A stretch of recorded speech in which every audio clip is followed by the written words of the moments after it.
Hello, this is RADACAD from RADACAD. In this video, I'm going to talk about how to create custom age bands in Power BI. As you can see, these bands are not exactly equal size. Some of them are 10 years apart, some of them are 5 years apart. How to create that using Power Query and perform a merge between two range of numbers. Let's see how it works.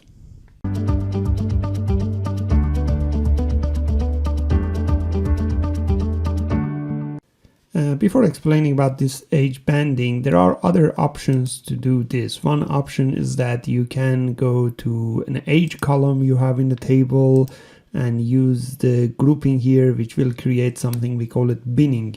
Binning, you'll provide the number of bins or how big each bin is going to be, but the size of bins are all the same.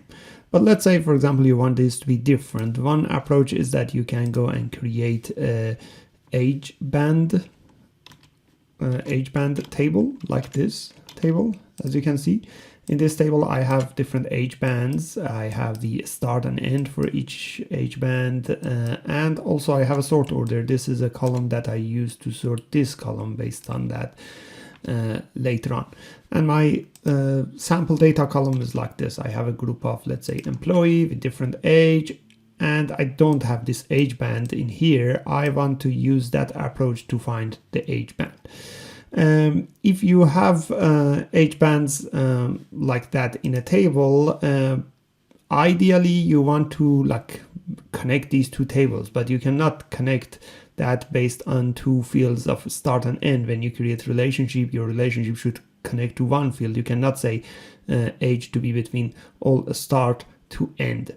And if you don't have the age band, then you have to calculate it. So what I've done is I've gone to transform data, which will bring Power Query for me.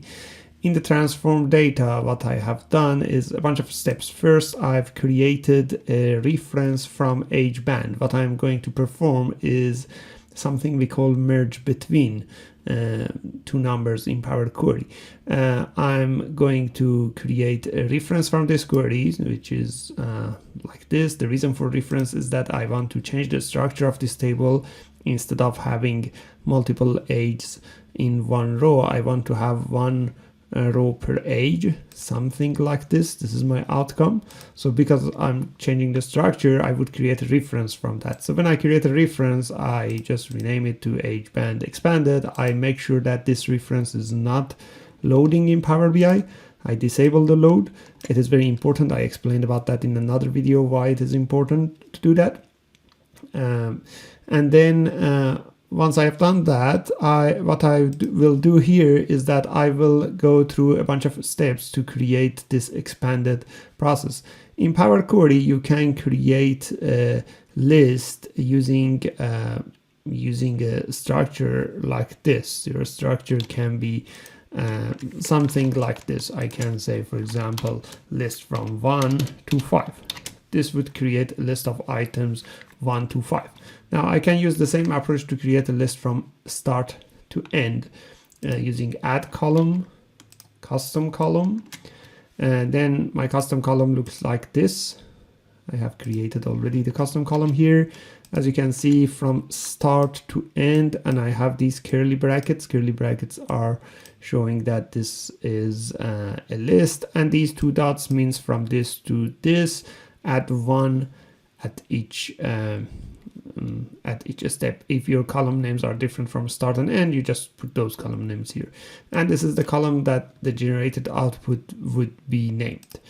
After doing this, my table would look like this. I have a new column called age with a list in every record. To see what that list look like, I can click on a blank area on there, and I'll see this preview of the list down here.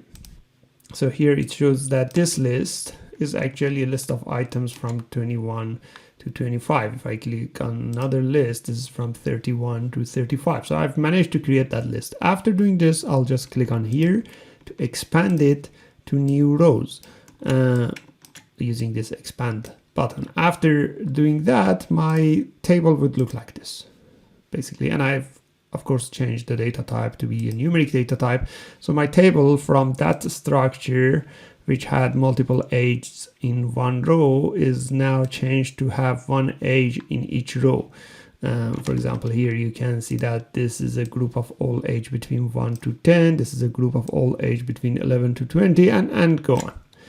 Once I have this table, then the merge is simple because I have age here in the other table. In this table, I also have the age.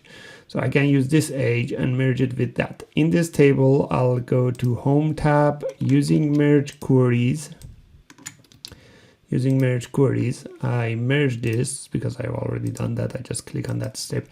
I merge this table. This is the existing table, the column age, to that age band expanded table based on the column age. And then I just click on OK.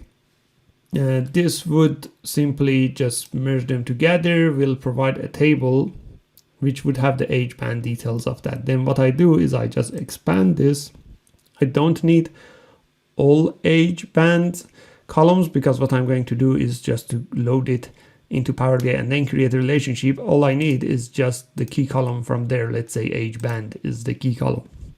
When I click on that, my expanded table is like this. This is the same structure that you have seen at the beginning because I've already done that process. So my age band column is there. It shows me for every age what band this is part of it. Now you may just need this age band column. In that case, you don't really need any other tables and you can just load this table, start visualizing data based on that. But what I found in my experience a lot is that normally for this column, you also need another column, which is the sort order, saying that which one should come first, which one should come second, because this is a text column. You may need another column that has some description about what each age band group is, things like that. That is why I prefer to have an age band table separately. And once I close and apply, load this into Power BI basically, I can actually go and create a relationship based on these two tables, which here you can see that it's a one-to-many relationship from age band to the sample data. I also have the sort order column here in the age band table, which I said the age band column would be sorted by sort order. Again, I explained this in another video. You can go and check it out there. And once I've done that, I've hidden this sort order column because it's not useful in the visualization just by itself. It is always used behind the scene when I click on age band. After doing that, my visualization can be as simple as this. I have the age band from the age band table or dimension, you might call it, and then value, which can be count of users, employees, whatever, as the value in my visual. There are other ways of creating customized age band as well, like for example creating it using DAX measures, which will give you the ability to change the size of those bands dynamically. I have videos about that and articles about that using TREATAS function in DAX, and some other methods can be used as well. I highly encourage you to go and check it out. The file to download is down in the description below. There's a link to my blog which has the file, the links to all other videos and blogs that I mentioned as well. I hope you enjoyed this video. If you liked this video, go ahead and subscribe into our YouTube channel. We have weekly videos on Power BI. Thank you.